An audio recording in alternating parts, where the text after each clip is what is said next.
Hola, ¿qué tal? ¿Cómo andan? Tengan ustedes muy buenas noches. Damos comienzo a una nueva emisión de Palabra Autorizada. Rafael Crocinelli mi nombre. Pasados algunos segundos ya de las 20 horas, los voy a estar acompañando hasta las 21 a lo largo de estos 60 minutos, donde intentaremos abstraernos, salirnos de la actualidad para indagar en torno a la trayectoria deportiva de un actor del mundo del deporte, obviamente. Nos vamos a alejar para corrernos de lo que ha sido la vuelta a los entrenamientos en el fútbol argentino. Ya ha concluido la segunda semana.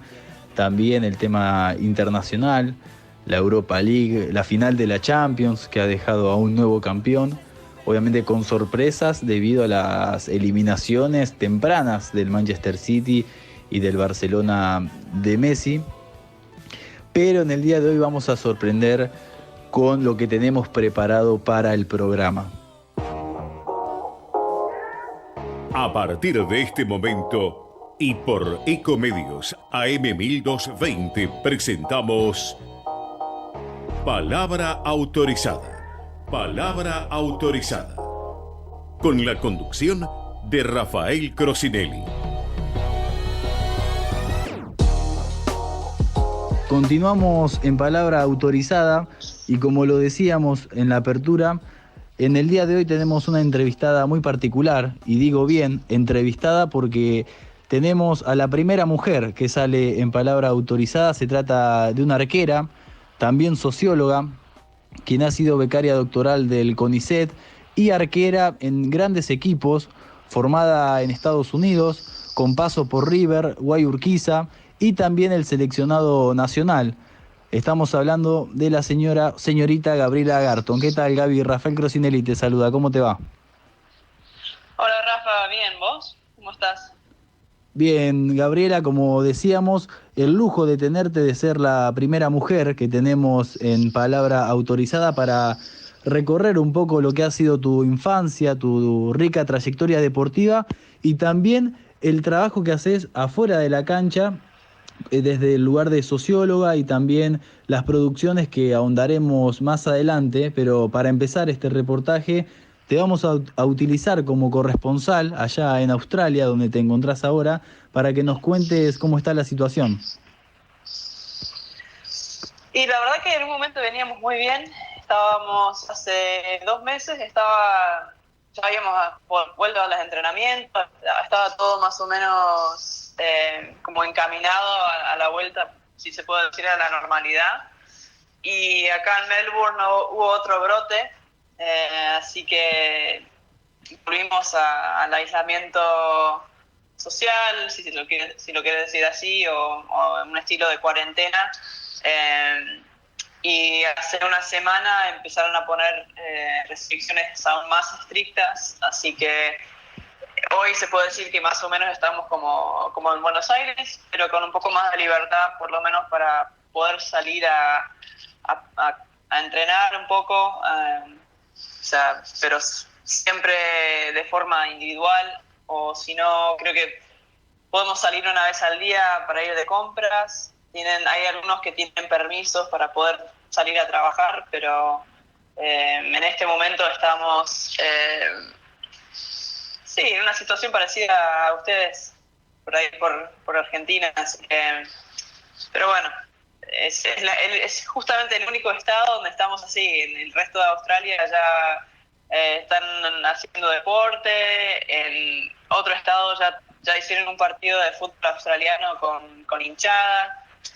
Pero bueno, justamente pasó que acá en Melbourne hubo una serie de casos y que no lo pudieron controlar, y sí que nada, ahora están intentando hacer un poco de control de daño, parece, pero es un virus complicado, me parece. O sea, Sí, pero sí, bueno, sí, tal ¿ustedes cual, cómo Gaby. la están llevando? Bien, acá en Argentina seguimos en cuarentena también. Dependiendo de las provincias, se encuentran las distintas fases. Por ejemplo, en La Plata, cerca de la región más infectada, que es Buenos Aires, el AMBA, están en fase 3. En Buenos Aires, no solo en Buenos Aires, en todo el país se prohibieron las reuniones sociales, pero algo que llamó la atención es la vuelta a los entrenamientos del fútbol, tanto masculino como femenino. Allá en Australia, ¿cómo llevan a cabo los entrenamientos? Y acá cuando estábamos entrenando en la primera cuarentena, digamos, hacíamos entrenamientos por Zoom con el plantel. Y ahora como que aflojamos bastante porque por todo esto se tuvo que suspender directamente el torneo. O sea, es posible que a la vuelta haya no sé, un mini torneo tipo eliminatoria o algo así, pero en este momento no prevén que vayamos a jugar a final este campeonato. Así que se mantienen al tanto con nosotros para ver cómo andamos, pero no nos están controlando en tanto los entrenamientos. Así que yo mantengo con un par de compañeras que viven cerca y nos encontramos en un parque y entrenamos juntas, o sea, de a dos. Hacemos algo de físico sobre todo y bueno, viendo si puedo conseguir algún amigo arquero para que entrenemos juntos también, porque el tema es la distancia de donde vivimos y quién tiene pelotas también para poder hacer algo. Pero por suerte acá lo que está bueno es que no es difícil conseguir una cancha para entrenar. Acá la mayoría de las canchas son abiertas al público, o sea, cualquiera puede entrar y puede usar una cancha de césped con arcos, y hay canchas cada no sé cuántas cuadras, pero Mirá. es impresionante, sí, la cantidad de espacios verdes y públicos para hacer deporte que hay acá. Claro, te iba a preguntar En ese sobre sentido se hace más eso fácil. último, Gaby. ¿Cómo es la cultura en Australia respecto al fútbol y sobre todo al fútbol femenino? Y en Australia el fútbol llega a ser como un deporte más. No es ni el más popular, que se podría decir que ahí sería sobre todo acá en Melbourne, sería el fútbol australiano, que es no sé si puedo llegar a describir lo que es. Si tienen la posibilidad de buscar un video, se van a dar cuenta que es un caos. Hay como, creo que casi 20 jugadores o jugadoras por equipo en la cancha al mismo tiempo. Las canchas son gigantes, son de como 150 metros por 100 metros, algo así. Es un óvalo la cancha. Sí. Bueno, es un deporte muy, muy raro. Es como una mezcla entre rugby, el fútbol americano. Es bizarro. Pero bueno, acá es el deporte más popular. Después tenés el cricket. Pero son muy, muy deportivos. Acá les encanta todo el deporte. Y el fútbol cae como el deporte más popular entre los jóvenes. O sea que en términos de inferiores y todo eso es el deporte más jugado por los chicos y también por las nenas. Es uno de los deportes más populares entre las mujeres. Y acá, bueno, de hecho la selección femenina creo que tiene más renombre que Sí. la selección masculina en el fútbol. Acá todo el mundo ama a las Matildas, como el apodo de la selección, y casi todas casi todo el mundo podría nombrarte por lo menos un par de jugadoras de ese plantel, a diferencia de los Socceroos, como dicen al seleccionado masculino, que de hecho yo creo que el único que podría nombrar sería el arquero, que es Matty Ryan, pero si no, los demás no los conozco. Claro. Pero no, es un deporte que creció muchísimo a mediados del siglo pasado, porque también acá hubo muchísima inmigración desde Europa en esa época. Acá en Melbourne hay una comunidad enorme de hijos inmigrantes o de descendientes inmigrantes italianos, y también de Malta, de Grecia, así que de ahí también trajeron un poco de esa cultura futbolística, aunque ellos siguen siendo más fanáticos de sus equipos en Italia, en sus países Claro. de origen. Claro, Pero sí, acá nombraste. están todavía luchando por generar un poco más de cultura futbolera, si se Sí, quiere decir así. nombraste, Gaby, el tema del fútbol australiano, del fútbol, pero desde la distancia, ¿no? Me parece que el rugby es un deporte que predomina ahí en Oceanía. Ah, tenés razón, sí, pero lo paso por encima porque es acá en Victoria, el estado donde queda Melbourne, el deporte es el fútbol australiano. Ah, claro, Después claro. vas para Sydney y vas para el norte, para Brisbane, y ahí se juega muchísimo a rugby. Ahí el fútbol australiano casi que no existe. Eh, Después también me olvidé de mencionar que las mujeres juegan mucho al hockey sobre césped, también juegan al cesto bol. Ah, mira. Y sí, es como, viste que en Argentina tenés el complemento femenino, digamos, de rugby en algunos clubes, digamos, tradicionales, que Sí, tenés el equipo de rugby masculino y tienen hockey femenino. sí, Acá pasa que tienen en los clubes de fútbol australiano, muchos están relacionados con clubes de cestobol femenino. Y acá el cestobol es profesional, me parece. Hay jugadoras que juegan profesionalmente y tienen una de las selecciones más exitosas del mundo, eh, que es interesante. Yo no conocí el cestobol hasta sí. que llegué a Argentina, de hecho, y porque en Estados Unidos no se juega, yo no entendía por qué no jugaban directamente al básquet, pero acá parece que tienen como, es uno de los pocos deportes que fue como construido y por y para, y que es un espacio que fue como generado para que las mujeres participaran en el deporte y que también fue como gerenciado al mismo tiempo por mujeres, o sea, que es un espacio interesante en ese sentido. Yo no he hecho mucha investigación al respecto, pero sé que hay unos cuantos investigadores que trabajan sobre ese espacio. Recién nombraste e hiciste referencia a Estados Unidos y en programas anteriores conversamos con Juan José Romero, que es entrenador de arqueros. Hoy en día se encuentra en Los Ángeles, en el equipo de Guillermo Barros Echeloto, y le hicimos esta pregunta que te vamos a hacer a vos. ¿Cómo es la cultura del fútbol en Estados Unidos? Él, por ejemplo, desde su lugar, donde no se formó, a diferencia tuya, en Estados Unidos, nos decía que el soccer, como se lo conoce allá, sobre todo el masculino, está en un cuarto lugar, detrás del béisbol, del fútbol americano, del básquet. Y yo le planteaba esto, que el fútbol femenino sobre todo, y tengo conocidas que juegan allí, es muy fuerte en Estados Unidos, a diferencia del resto del mundo, que quizás no está tan desarrollado. En tu caso, que te formaste allá, ¿qué tenés para contarnos al respecto? Sí, yo creo que lo que dijo en cuanto a rankings y que si de deportes puede ser bastante preciso, pero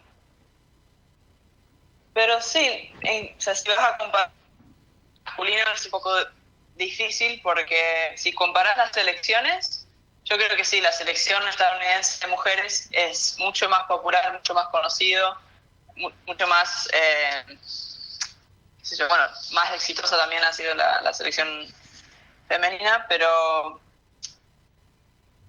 y si lo comparás con la selección masculina de Estados Unidos, que ni siquiera clasificó para el último mundial, pero a nivel del torneo, o sea, que es la MLS o en cambio para las mujeres la NW, si comparás las ligas, creo que la liga masculina está ganando muchísimo más seguimiento, me parece que está ganando muchísimo más popularidad que años anteriores, está creciendo muchísimo la liga, no sé si tiene que ver con no sé, una cultura grande de migrantes también, o si es que hay nuevas generaciones que se están dejando de interesar tanto en los deportes tradicionales norteamericanos, o directamente qué sé yo creo que tiene que ver con que el fútbol en Estados Unidos, como acá en Australia, es muy popular entre los jóvenes. O sea, digo que es mucho más fácil para un padre decidir o una madre decir que van a llevar a su hijo o a su hija a jugar al fútbol en vez de llevarnos a jugar al fútbol americano, que es un deporte de altísimo riesgo en cuanto a la salud, los choques, los golpes, Claro. que ya hay muchos estudios que dicen de los efectos sobre el cerebro, así que hay muchísimos padres que prefieren llevar a sus hijos a que jueguen al fútbol. Y eso también me parece que, no sé si directamente hace que esos chicos sean hinchas o fanáticos del fútbol, pero claro, ya están expuestos y sus padres también, así que en ese sentido yo creo que el deporte juvenil es un poco lo que está impulsando que el fútbol tenga más, más apoyo, más popularidad también. Pero lo que sí no es el fútbol en Estados Unidos definitivamente no es un deporte popular. O sea, de hecho, para poder jugar requiere inversión, porque los clubes en Estados Unidos no son como los clubes en Argentina, que más cuando estás jugando en un club con proyección a llegar a primera, muchos clubes no están conectados, no tienen conexión con la liga profesional. Claro. Y es un club de formación todo, pero para poder formarte hay que pagar. Así que a diferencia por ahí de los deportes más tradicionales que se juegan más que nada en los colegios, el básquet y el fútbol, sobre todo el béisbol, es un deporte un poquito más caro también por lo que requiere en términos de materiales. Pero el fútbol americano y el básquet, que son como los deportes por ahí más fuertes a nivel nacional, son deportes que se mantienen abiertos para todas las clases sociales. Yo creo que lo que tiene el fútbol un poco negativo es eso que para llegar a los niveles más altos, más elite, requiere bastante inversión, y que esa puede ser una barrera para chicos de clases por ahí subalternas. Claro. Pero sí, es otro panorama que lo que conocemos en Argentina como el espacio del fútbol, digamos. Y en tu caso, Gaby, antes de adentrarnos a Argentina y tu experiencia acá, ¿venís de una familia futbolera o cuáles son tus recuerdos de chica relacionados con el fútbol? No, de hecho, yo creo que fui, bueno, de mi familia nuclear. O sea, mi papá no fue nunca muy deportivo, le gustaba ver deporte, pero nunca hizo de forma organizada. Él se crió en Estados Unidos, es estadounidense. Mi mamá, que es argentina, Sí. Ella se crió en una época que las mujeres no hacían deporte. O sea, era muy raro ver mujeres, o sea, en los años en los 60, 70, era muy raro ver mujeres haciendo deporte, y ella nunca se interesó demasiado por el deporte. Pero yo siempre de chiquita, no sé, me encantó el deporte en sí, deporte que fuera. Jugaba con mis amigos así tipo picados de fútbol americano en el barrio, jugaba al béisbol con un equipo de varones. También me gustaba jugar al tenis, jugaba al básquet sola en la calle o con amigos. Y el fútbol empecé a jugar en el colegio cuando en educación física empezamos a jugar, porque rotábamos por diferentes deportes, cuando tenía, no sé, 7, 8 años me parece. Y me gustó muchísimo, me gustó, no sé, como que era un deporte que se jugaba bastante libremente, no era tan estructurado como los otros deportes yanquis, que, bueno, menos el básquet, que por ahí en ese sentido es un poquito más parecido, que tiene como un estilo de juego un poco más libre. Pero que me encantó, así que les dije a mis papás que quería jugar, y me llevaron a un club cerca de mi casa, donde me inscribí.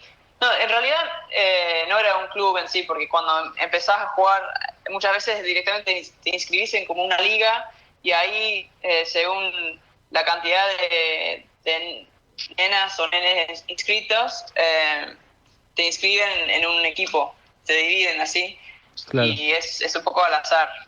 Y bueno, así que me inscribieron en la liga, empecé a jugar en un equipo, y Y no sé, me gustó, me parece que tenía que ver también con que en esa liga jugaban varias amigas mías del colegio, así que era como otra forma también de tener otro espacio social, me parece, en ese momento era muy chiquita todavía. Sí, sí, sí. Y después al año, cuando tenía 9 apenas, estaba viendo, esto fue en el 99, estaba viendo la final del Mundial del 99, que se jugaba entre Estados Unidos y China. Y me acuerdo estar viendo ese partido que se jugó en California, en un estadio que se llama el Rose Bowl, como el Bowl de Rosas, pero es un estadio súper famoso allá, es histórico, ahí se juega siempre un partido súper importante de fútbol americano de la liga universitaria todos los años, y Sí. ahí se jugó la final del Mundial. Llegaron a penales y me acuerdo haber visto cuando Estados Unidos le hace Brandi Chastain le hace el último penal a China para salir campeón del mundo adelante de 90.000 personas, que se escuchaba, digamos, los hinchas, todo el mundo gritando. Yo adelante de la tele creo que tenía menos de 1 metro, o sea, tenía la cara al lado del televisor, y me acuerdo que mi papá le decía constantemente: alejate de la tele porque te vas a arruinar los ojos. Claro. Pero estaba enganchadísima, no podía creer que estaba viendo mujeres jugando en un escenario así, y me acuerdo pensar que yo quería estar ahí. Y a partir de ese momento fue cuando me empecé a ver o a imaginar jugando al fútbol en los niveles más altos. Seguía jugando a un par de otros deportes, pero siempre enfocada en el fútbol. Se mudaron mis primos y mis tíos a Estados Unidos, y ahí sí, ellos son mucho más futboleros. Por lo menos mi tío es hincha fanático de Boca, Mirá. mi primo también, y jugaba un montón. Así que yo un poquito quería ser como mi primo, pero no de Boca. Yo me hice de River porque mi mamá y mi tía son de Belgrano, así que ellos siempre simpatizaban con River. Siempre le quería hacer la contra también a mi tío, así que no le gustó nada, pero Sí, pero sí. sí. Gaby, ¿por qué arquera? Y bueno, por ahí no lo conté porque es una historia un poco vergonzosa, ¿no? Cuando empecé a jugar era bastante dura. Imagínate que venía de deportes que no usábamos los pies, o sea, Claro. tenía muy buena coordinación con las manos. O sea, cuando jugaba al fútbol americano jugaba de quarterback, que es la que maneja toda la jugada ofensiva, digamos, que lanza. Me gustaba, jugaba al béisbol, así que podía reaccionar a la pelota, tenía una lectura de la pelota y todo. Y el tenis lo mismo, con las manos. Así que me costó muchísimo la transición con los pies, y además siempre fui una de las más altas, las más grandotas de mis equipos. Así que cuando tenía 10 años me probaron en el arco, y no, me encantó volver del entrenamiento toda embarrada, tirar el piso. Me gustaba tener que agarrar la pelota, me gustaba tener que chocar con gente no, y por suerte mejoré bastante con los momentos. Tuve un par de entrenadores que enfatizaban, creían que la arquera debe tener la misma capacidad con los pies que una jugadora de campo.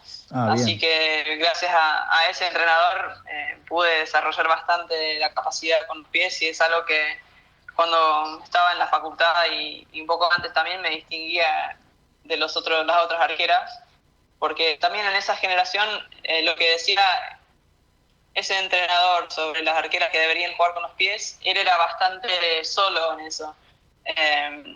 Muchas veces era que las arqueras las usaban solamente cuando hacían remates, o si no estaban con el profe de arqueros haciendo trabajos con las manos, o reacción, o tirándose. Pero no, yo sentí que con ese entrenador que nos involucraba en los reducidos, cuando hacíamos loquitos y todo eso, siempre nosotros estábamos ahí con las jugadoras. Pero bueno, ya creo que hoy en día esa idea es mucho más común. Creo que hoy se forman los arqueros y las arqueras también, pensando en que tienen que saber usar los pies como un jugador más. Así que se ve también por ejemplo, con Solán Pereira, otra arquera de la selección y que fue compañera mía en Guayaquil, que se va para España ahora.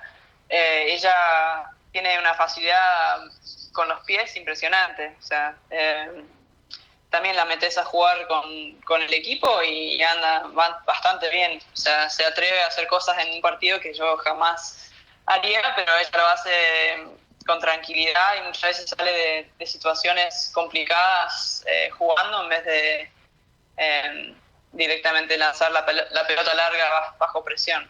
Gaby, en tu caso dijiste que sos alta, tenés manejos de pies. Si hubiera que ubicar al oyente, al futbolero que está, y futbolera obviamente, detrás del otro lado de la radio, ¿cuál arquero argentino o internacional, obviamente del fútbol masculino, te representa o se asemeja a tu estilo?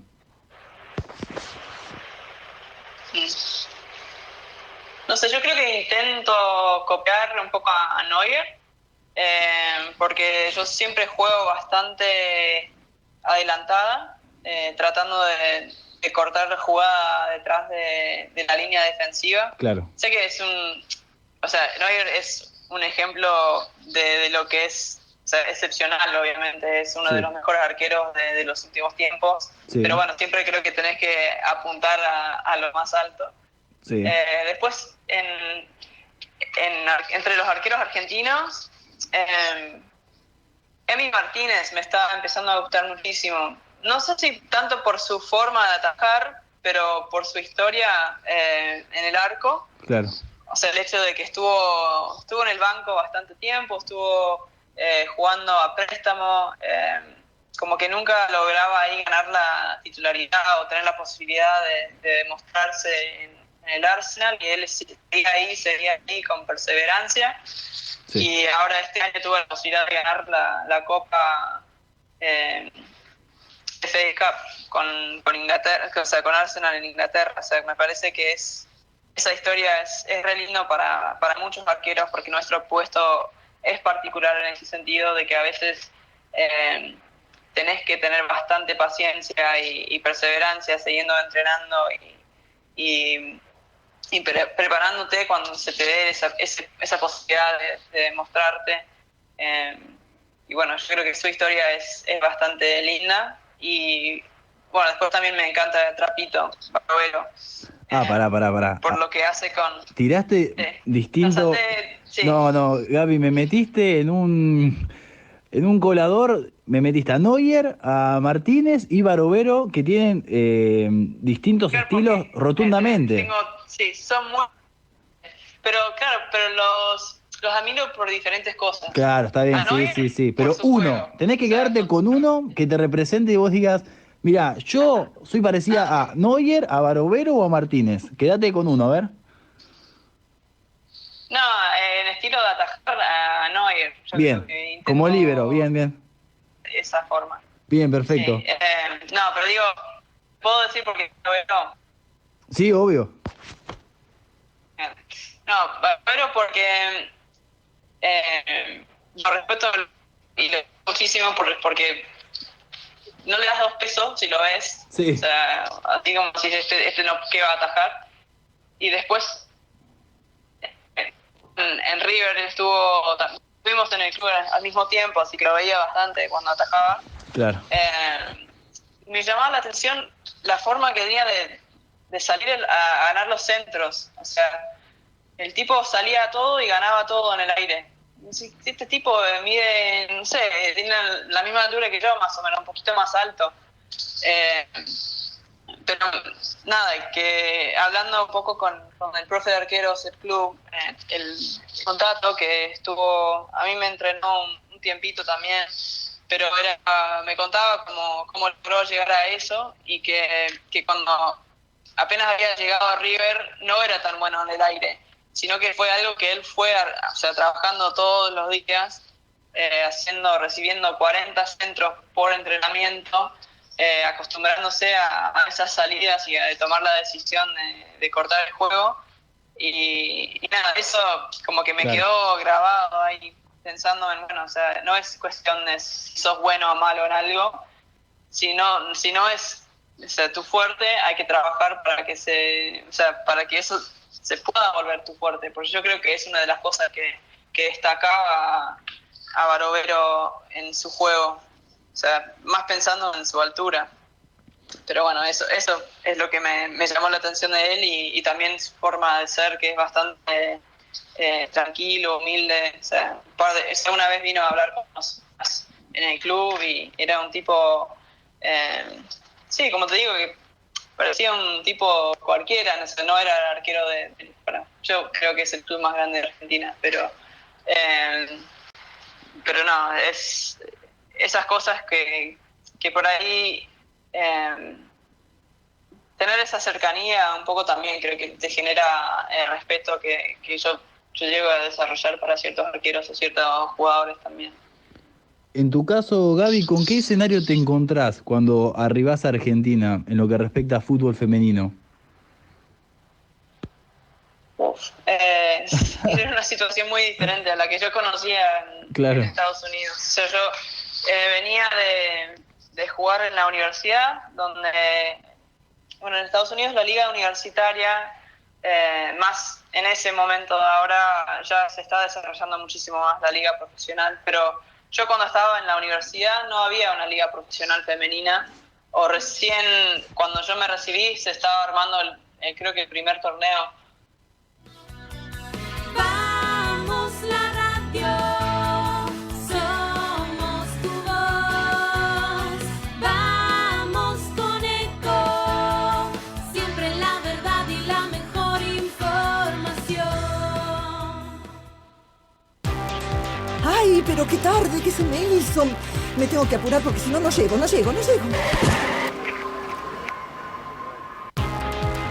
No, ¿pero seguro? ¿Qué problema? Bueno, vamos a encontrar una solución. Bancame ahí que en 2 minutos estoy con vos.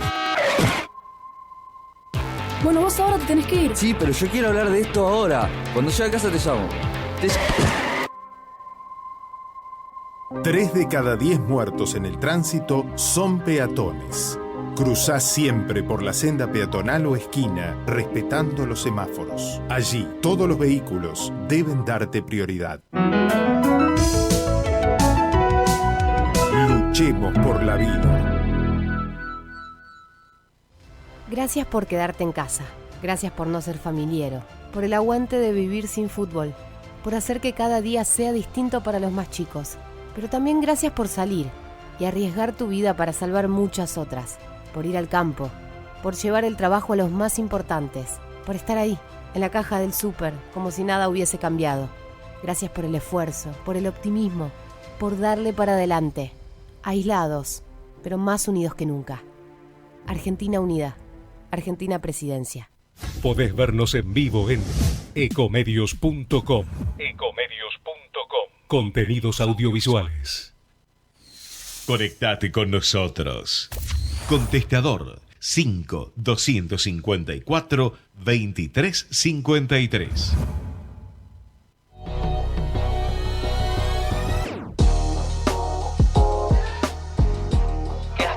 Dentro de Estados Unidos en cuanto a continuar la carrera. O sea, no, lo que había era la liga universitaria, que era como lo más alto. Así que en esas universidades, como también está el fútbol americano, tenés un montón de otros deportes, pero la infraestructura que existe en cuanto a las instalaciones, las canchas, los gimnasios, lo que vos quieras, o sea, también el cuidado médico, los profesionales o sea, los entrenadores son bastante profesionales, todos formados, que viven también, es su trabajo principal, entrenar esos equipos. Nada, venía de eso. Sí. A tener la oportunidad de entrenar, bueno, primero, mi primer contacto con el fútbol femenino en Argentina fue en 2011, que me faltaba un año todavía de de universidad, pero tuve la posibilidad de ir a entrenar con la selección porque se estaban preparando para los Panamericanos de ese año, y por una amiga de mi universidad que también era de argentino, que también ella había jugado con la selección sub-17, creo que en un momento tuvo, o sea, y por eso conocí al DT y me puso en contacto con él, que es el mismo DT que está ahora, Carlos Borello. Me dijo, bueno, sí, venite, te probamos y te vemos jugar, qué sé yo. Así que fui. No tenía todavía el documento argentino, estaba en proceso, así que al final no pude jugar ese año en los Panamericanos, pero tuve la posibilidad por lo menos de ver un poco de lo que era el fútbol femenino en el país. Claro. Y me acuerdo que, bueno, llegamos al predio, que el predio, viste, es hermoso, las canchas impresionantes, pero me llamó la atención que éramos como, no sé, casi 30 jugadoras cambiándonos en un vestuario para futsal, que no había espacio para nada, que nos prestaban toda la ropa, era el talle que venía, digamos, no tenías opción de decir, no, esto me queda grande, esto me queda chico, era lo que había, que llegábamos, nos daban la ropa, nos cambiábamos, íbamos a entrenar y volvíamos y les devolvíamos la ropa. También me llamó la atención que había jugadores que tenían los botines cosidos, que me decían que no podían comprarse nuevos porque no les alcanzaba, y yo no podía creer que en la selección no les daban por lo menos algo, claro, o sea, botines o algo. Solamente las de Boca recibían un par de botines por año porque desde el club les daban, pero era el único club que daba algo a sus jugadoras en ese momento. Un par de los otros clubes también pagaban viáticos, pero era poquísima plata que les alcanzaba más que nada para cubrir los viajes, para ir y venir del club a su casa. Y nada, después me acuerdo que me contaban un poco del torneo las chicas, y en un principio pensé que estaban exagerando un poco, ¿viste? Los argentinos nunca exageramos, ¿no? Pero bueno, en ese sentido yo pensé que estaban haciendo que la situación pareciera peor de lo que era. Me decían que estaban jugando el mismo torneo que el año pasado, el año anterior, que era un torneo que tenían como 12 o 13 equipos en ese momento, y por cuestiones de que si se suspendían los partidos por cualquier motivo, si se suspendía un partido, se suspendía toda la fecha. O sea, no importaba, por ejemplo, si estaba jugando Sacachispa con Chupanqui y no llegaban los árbitros al partido, se suspendía toda la fecha, porque claro, no se podía jugar entre semana, así que tenían que pasar todos los partidos para el otro fin de semana para que se siguiera así en la misma fecha. Sí, una locura, un desgano. Así que terrible. Y sí, decían eso, que no terminaba más el torneo, que nunca sabían si iban a realmente llegar a jugar el fin de semana, que en los clubes había lugares en donde no tenían ni siquiera dónde entrenar. No me podían creer cuando yo les decía que en la universidad jugábamos 2 partidos por semana, que teníamos ya la temporada armada un año antes que jugáramos, ya tenían fechas preparadas, los viajes armados, todo, con un año de anticipación. Y ellas me decían justamente eso, que no podían ni prepararse para el fin de semana porque se enteraban también cuando jugaban el miércoles o el jueves de esa misma semana, y podría ser también que llegaba el fin de semana y recibían un mensaje diciendo que se había suspendido la fecha. O sea, desastre. Y nada, me fui.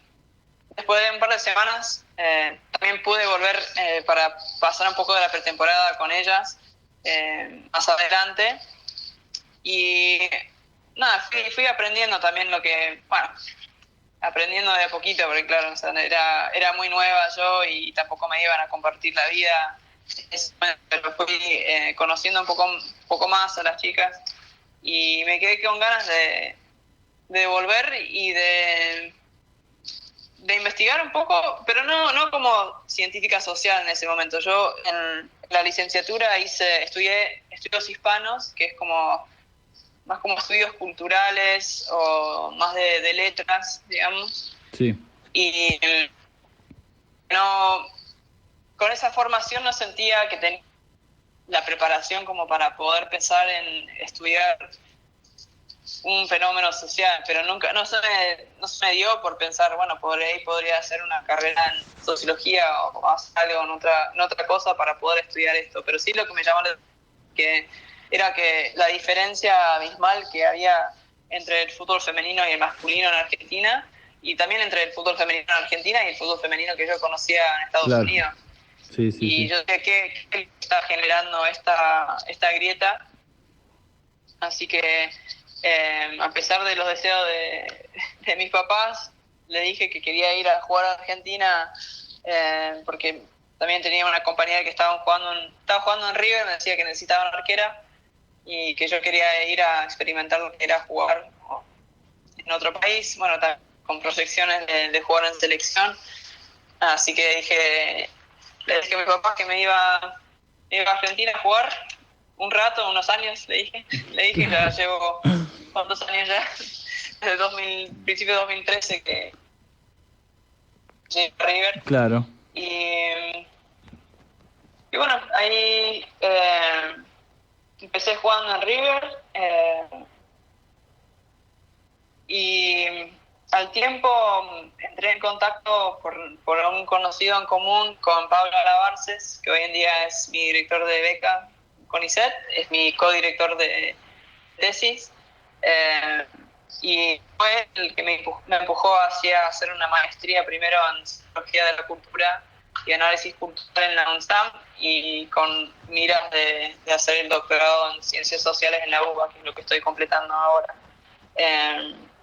Y con él habíamos hablado en un principio realmente porque como yo venía de letras y él también tiene como una formación en letras de licenciatura, le gusta analizar las narrativas y esas cosas, así que habíamos hablado de que yo iba a estudiar la representación de las mujeres en la literatura futbolística, la ausencia, digamos. Claro.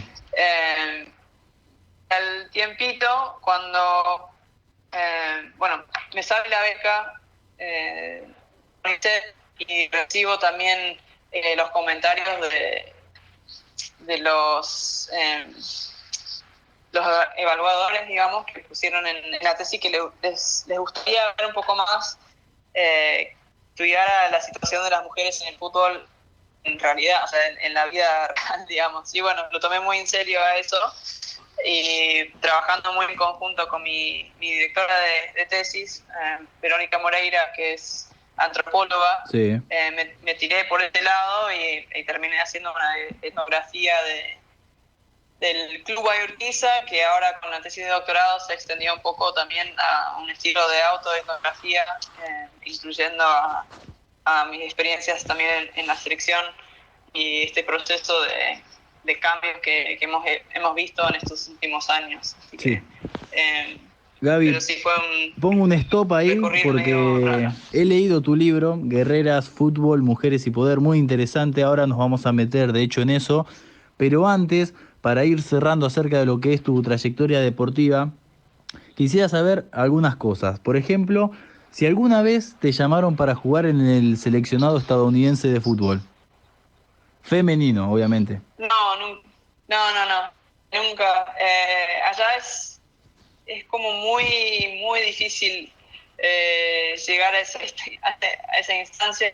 Muchas veces depende mucho del club donde jugás, cuando te estás formando. Yo vivía en una ciudad chica, digamos, de Florida, y mis papás nunca quisieron tener que manejar una hora y media para llevarme a jugar en un club más grande, en una ciudad más grande, y tener más posibilidades de llegar al seleccionado. Pero como te digo, es muy difícil. Imagínate que en la primera división de la Liga Universitaria hay más de 300 equipos.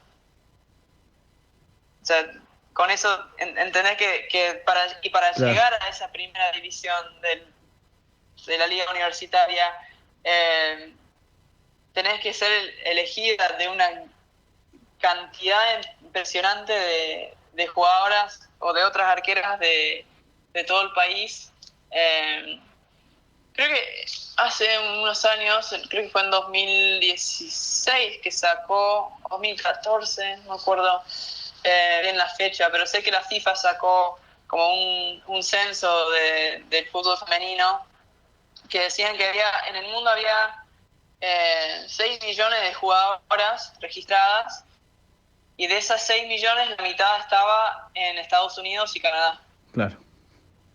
Así que imagínate la cantidad de jugadoras que había para elegir, y aparte muchas con una formación parecida a la mía. Sí, es en ese sentido. Hemos hablado con Nati Junco, que es otra jugadora también que tiene padres argentinos pero que se crió en Estados Unidos. Hemos hablado de las diferencias en cuanto a las dificultades que enfrentamos como jugadoras tanto en Estados Unidos como en Argentina. Y si bien en Estados Unidos no tenés tantos obstáculos institucionales, me parece, o culturales a poder jugar, sí tenés muchísimas... es la competencia en sí y también la forma de entrenar o la forma que tienen de desarrollar jugadoras con la meta de que sean solamente jugadoras de alto nivel o de alto rendimiento. Es un sistema como de producción de deporte, y que no tiene en cuenta tanto que los deportistas también somos humanos. Sí. Pero bueno, cuestión que era otro tipo de dificultad para llegar a los niveles más altos. En Estados Unidos se necesita obviamente un nivel altísimo, pero también por la cantidad de jugadores que hay, de algún momento, de alguna forma te tienen que conocer, y en ese sentido también es importante las conexiones que uno puede tener a los niveles así del seleccionado, como para poder ingresar. Pero no sé, igual de ese momento de que yo jugaba hasta ahora, yo sé que el sistema de identificación de jugadoras y eso ha cambiado muchísimo, así que yo no puedo decir cómo funciona hoy en día, pero en ese momento era más así, porque tampoco teníamos... las redes sociales no eran tan grandes como ahora, Bueno, Gaby, pero creo que las tecnologías son diferentes. de lo que sí podés hablar y con fundamento, y porque has integrado el seleccionado argentino, es acerca de lo que fue la última Copa del Mundo, donde Argentina hizo historia. Y en este sentido te quiero preguntar, ¿qué análisis haces vos de ese Mundial, de Argentina obviamente? Y te meto otra pregunta, es ¿qué crees que te faltó a vos para ser la titular?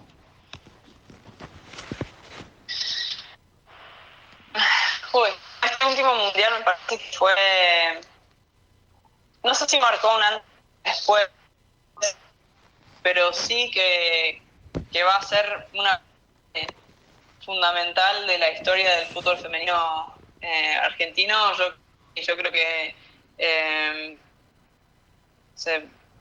en 10 años o más, cuando miran o piensan en ese Mundial, yo creo que va a ser un momento que marcó un cambio en el fútbol femenino. Para mí, no sé si sería correcto decir que fue solamente el Mundial. Para mí fue una serie de eventos, una serie de sucesos que se dieron para llegar al Mundial, y para mí el Mundial fue como una culminación de todo eso. Pero claro, o sea, había... yo creo que la transmisión de estos partidos por la televisión pública y todo lo que implicó, la visibilidad que hubo durante el Mundial, también ni hablar del rendimiento del equipo, o sea, el hecho de que sorprendimos a mucha gente con cómo jugamos, con no sé, lograr un empate con Japón, o sea, ex campeón del Mundial. Casi lograr un empate con Inglaterra, uno que era uno de los favoritos para pelear ahí el Mundial, la Copa. Y después también el empate con Escocia. O sea, yo creo que Escocia era un equipo bastante subvalorado. O sea, para lograr la clasificación desde Europa, es un proceso muy complicado, es como en el fútbol masculino, o sea, es una de las zonas, una de las confederaciones más complicadas para lograr la clasificación al mundial, porque hay muchos equipos buenos y pocos lugares.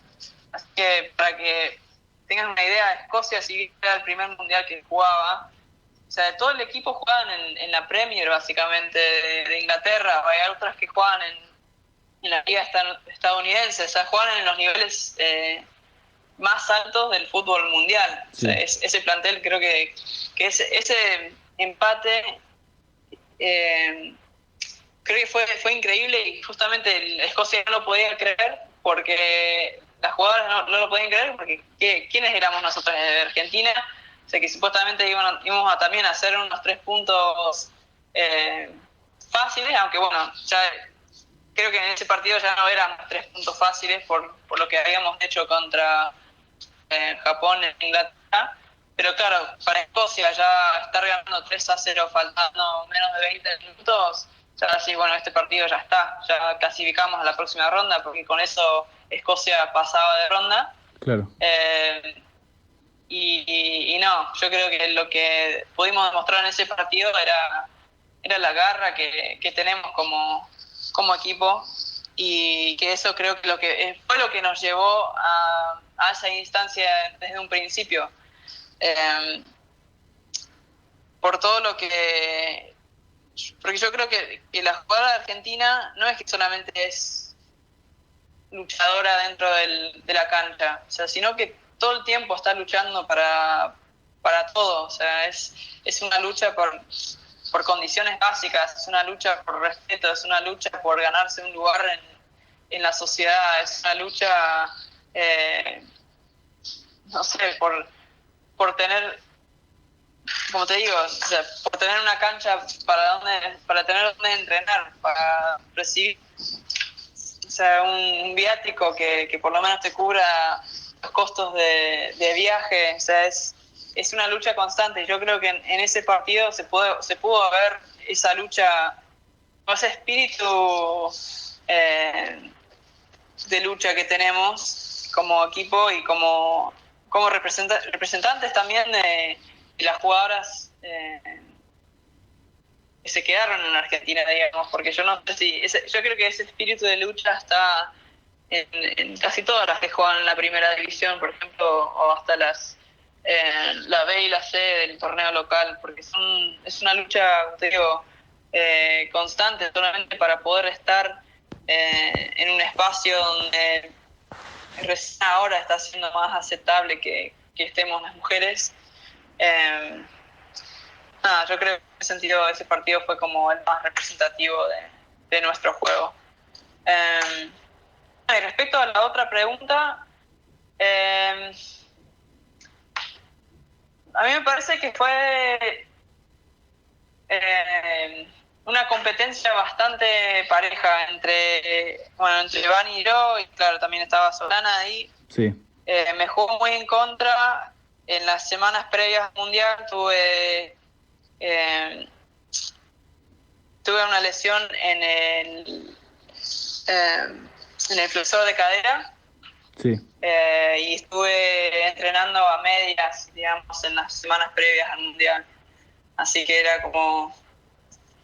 No estaba para jugar el primer partido por esa lesión, y bueno, ella arrancó el Mundial y arrancó bien y, claro, y nunca más. Bueno, se tuvo un Mundial excelente. Así que nada, obviamente me hubiese gustado por ahí haber estado al 100% y ver por ahí también qué decisión tomaba el cuerpo técnico, pero bueno, yo creo que también lo que tiene Vani, a diferencia mío, digamos, es que ella tiene mucha más experiencia a nivel internacional, y que para algunos entrenadores también la experiencia juega tiene un peso importante en el momento de tomar una decisión con el puesto del arco.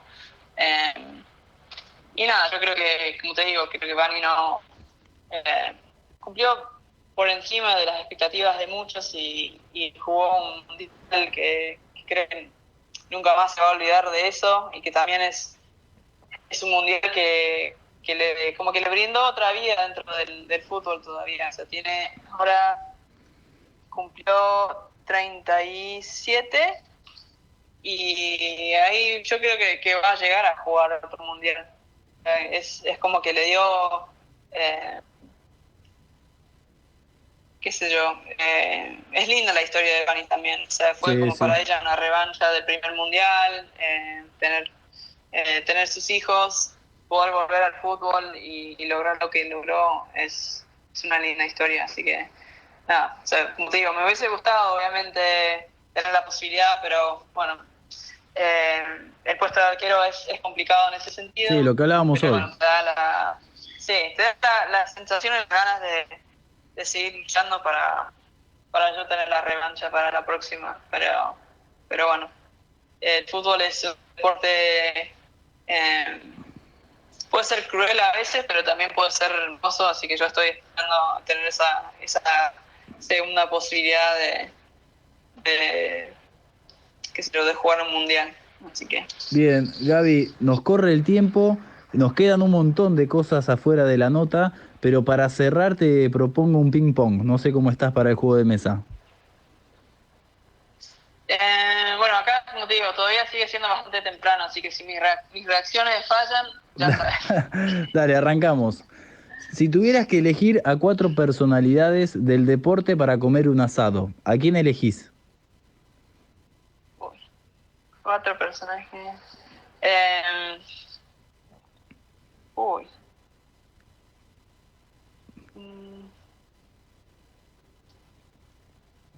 Uy, es una pregunta medio difícil. No, mirá que recién empieza, Gaby. Es cierto, allá estás arrancando el día, estás con el café y yo te ataco de preguntas, pero podés decir paso si la ves complicada. No, ahí te digo, el Peque, el tenista. Sí. ¿Qué más? Bueno, con Messi, ¿por qué no? Con la Peque, la que hace judo. Bien. Y ¿quién más?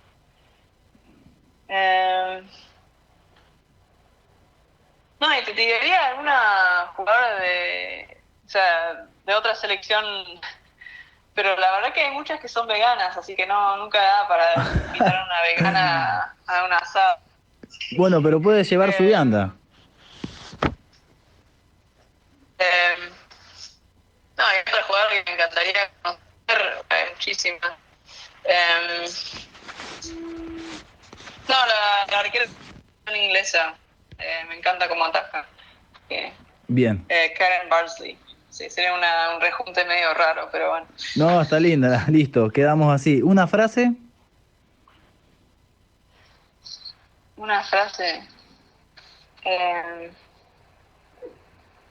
Uy, me estás matando, o sea, creo que estoy perdiendo ya cuánto vamos del partido y ya. Blinders. ¿Por qué son tan fervientes los estadounidenses con su nacionalismo? Creo que tiene que ver con no sé, que viven en un mundo bastante cerrado, que sienten que el mundo gira en torno a Estados Unidos y que hay muchos que tampoco hay muchos que han viajado y siguen con ese pensamiento, pero yo creo que tiene que ver que cuando viajan siguen pensando que el mundo gira en torno a ellos. ¿A quién te han dicho que te pareces físicamente? A Laurina Oliveros. Otra arquera de Boca. Completá la siguiente frase. Para ser arquera hay que tener...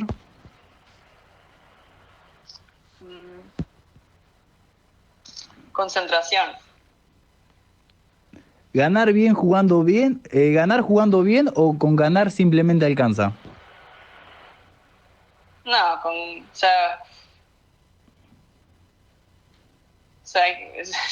nadie se acuerda del equipo que jugó bien en la final pero perdió. O sea, yo creo que ganar es lo de importante. Gabriela Garton le tiene miedo a... Las alturas. ¿Comida preferida? Estoy entre el asado y la pizza. ¿Vino o cerveza?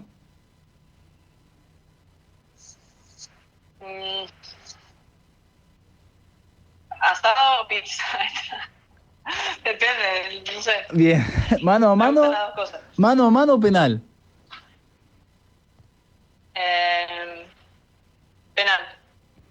¿Una cuenta pendiente? Jugar otro mundial. ¿Qué es peor, perder una final contra tu clásico rival o descender?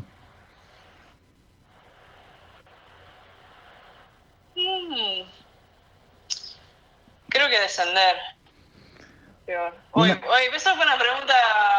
Uy, me la metiste ahí y no la pensé.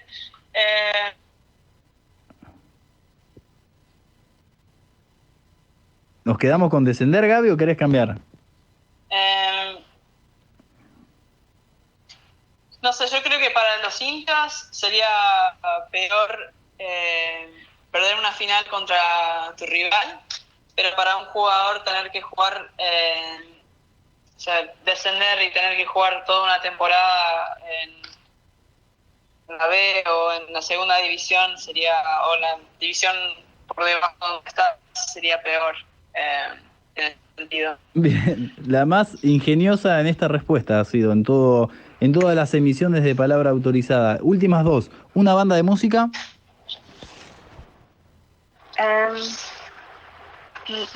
Nirvana. Y una cábala. Tengo un top deportivo que uso para todos los partidos importantes. Bien, perfecto, Gaby. Ya se ha ido otro programa de palabra autorizada. Por último, lo que hacemos siempre es que el entrevistado nomine a otra palabra autorizada, a un compañero, compañera, ex compañera, amiga que tengas que digas, bueno, ella es una palabra autorizada para que le hagan una entrevista de este tipo, charlada, con un ping pong, para pasar el rato y divertirse. A ver, con Mariana Larroquette me parece que sería una entrevista entretenida. Estaría bueno si yo soy... Pero, a ver, soy la primera mujer de este programa, en serio, me llamó la atención eso. Así que bueno, vamos a empezar a que eso se queda bien en el pasado. Entonces. Perfecto, listo, queda hecha la nominación, la tendremos más adelante en palabra autorizada. Te agradecemos el tiempo, Gaby, esta hora que nos has dado para acercarnos tu historia de vida y también lo que es la cultura de diferentes países. Bueno, muchísimas gracias, Rafa, y bueno, estamos en contacto. Te mando un abrazo grande. Hasta ahí la palabra entonces de Gabriela Garton, exjugadora de River, de la Guay Urquiza, también integrante del seleccionado argentino femenino que participó de la Copa del Mundo 2019. Y así se va a otro programa de palabra autorizada. Rafael Crocinelli, mi nombre. Ha sido un gusto acompañarlos hasta las 21 horas. Ahora los dejamos con los compañeros de Furia Española con toda la actualidad de Deportivo Español. Agradecemos la operación técnica de Javier Martínez y nos reencontramos el próximo domingo a las 20 horas. ¡Chao!